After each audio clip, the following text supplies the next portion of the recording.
Les 3 qualités essentielles d'un accompagnant de jeûne. Avant de commencer, je voulais t'inviter à télécharger ci-dessous en description la brochure complète qui t'explique comment devenir encadrant de jeûne en détail. Tu peux cliquer sur le lien, c'est offert et tu vas recevoir tout ceci dans ta boîte mail. Également, n'oublie pas de t'abonner pour recevoir les prochaines vidéos et le prochain contenu qui, j'espère, t'apportera de la valeur dans ton quotidien.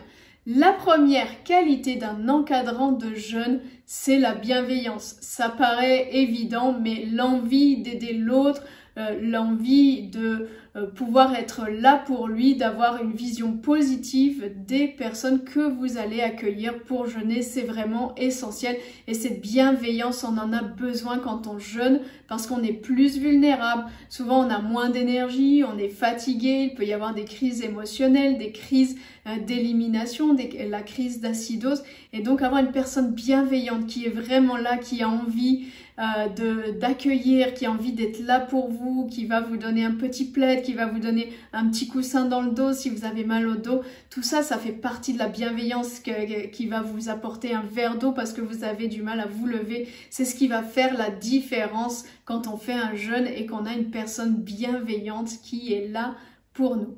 Deuxième qualité de l'encadrant de jeûne, elle paraît parfois évidente, mais la plupart des personnes ne l'ont pas lorsqu'elles commencent, c'est l'écoute.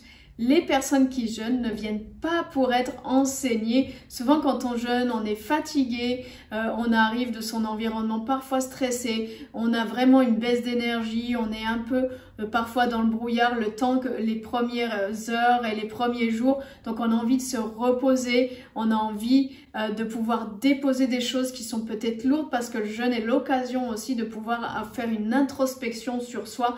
Et donc, quand on a une personne qui écoute, c'est vraiment important. Souvent, les accompagnants de jeûne, les naturopathes vont vouloir enseigner à la personne comment il faut manger, comment se passe le jeûne, faire des ateliers, beaucoup d'activités, des randonnées qui vont être sportives, qui vont pousser la personne à aller dans ses retranchements et c'est tout le contraire qu'il faut faire. C'est l'écoute. Les personnes viennent pour être écoutées. Combien de fois lors des semaines d'accompagnement de jeûne, nous avons eu des personnes parfois d'un certain âge qui ont raconté des secrets de famille. Beaucoup de femmes ont rapporté des abus, des choses comme ça qui viennent parfois de l'enfance. Et donc, avoir une personne qui écoute pendant le jeûne, c'est vraiment essentiel. Plus d'écoute, moins de paroles. On dit souvent que le meilleur mot, c'est celui qui n'est pas prononcé. Ou on dit souvent aussi que le silence est d'or. Donc pensez à être plus silencieux, écoutez, laissez l'espace pour accueillir et écouter les personnes. La troisième qualité d'un encadrant de jeûne, ça va être le leadership et la capacité à gérer un groupe, gérer les interactions, créer une ambiance sympathique, conviviale, bienveillante où les personnes vont pouvoir, malgré leurs différences, dans un séjour de jeûne, on rencontre tellement de personnes différentes et c'est ça qui est magnifique.